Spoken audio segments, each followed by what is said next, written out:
Action to action.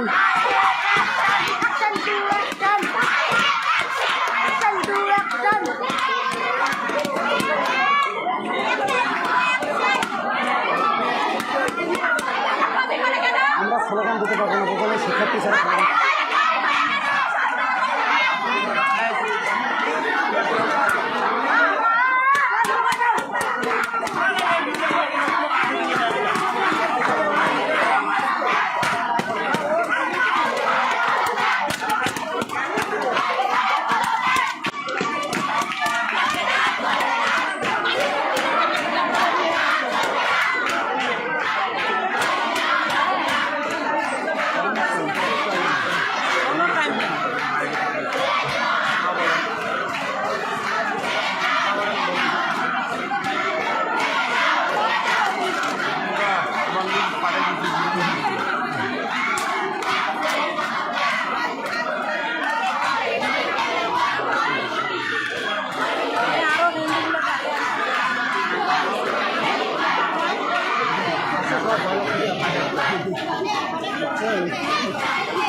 আমি আবারও বলছি, ক্যাপশনে কোনো কিছু লেখা না থাকার কারণে অনেকে বিভ্রান্ত হচ্ছেন যে কী কারণে হচ্ছে।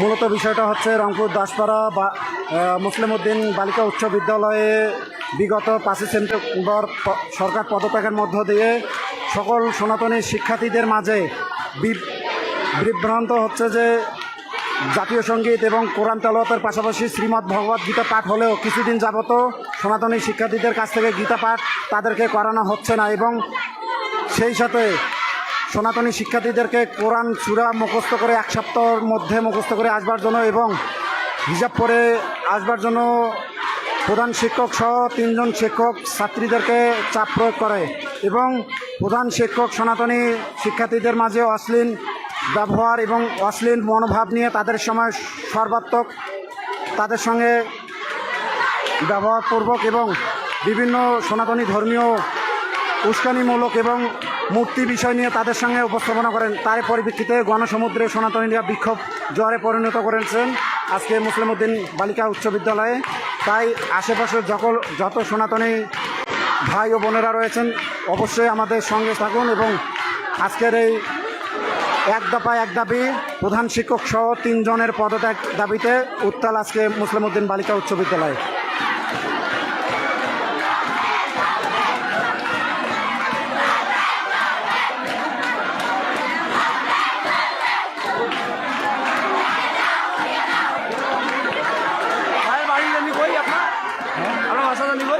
আমার বাসা সাতটায় আপনার আমাদের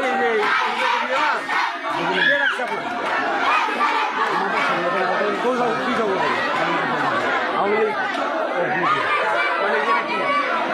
বিএনপি না কোনো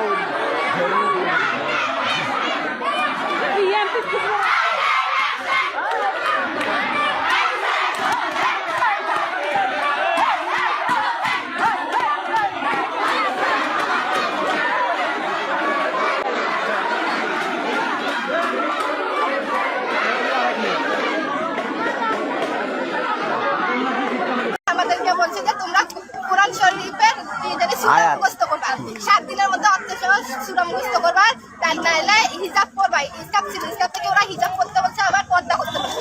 তাই পর্দা না করলে তোমাদের শরীর মেয়েরা ছেলেরা দেখতে ভাবে গাল দেয়, ক্লাসে আবার স্যারেরা বাজেভাবে আমাদেরকে গালি দেয়।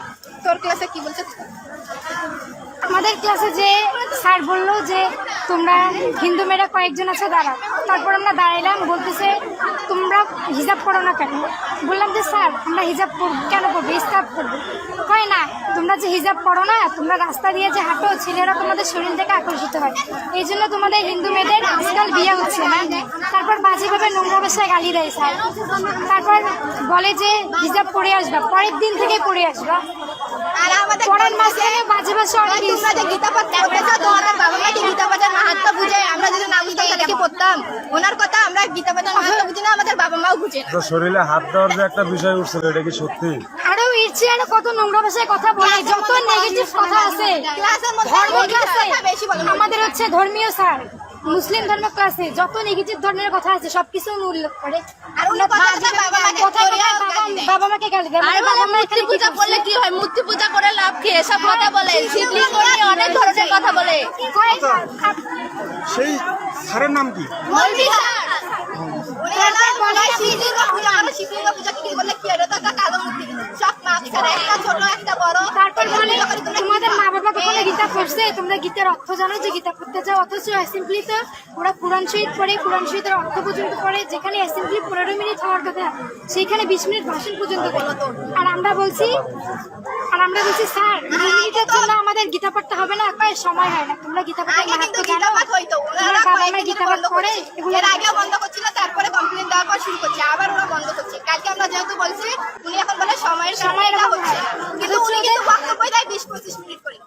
অথচ ওদের কোরআন শরীফ বলে, কোরআন শরীফ তারপর ওরা হচ্ছে অর্থ সহ অর্থ সহ বলে। বলে। আবার আমাদেরকে বলে 1 সপ্তাহের মধ্যে কোরআন শরীফ তোমরা মুখস্থ করে আসবে, অর্থ সহ আমাদের নাহলে ছেলেরা তোমাদের শরীর দেখে, এই জন্য ধর্মীয় রাজধানী গেটে আমাদের কি বলা হয়েছে যে আমি শাখা সিঁদুর কেন পড়ি, এই ধরনের কথাবার্তা স্কুলে কেন চলবে?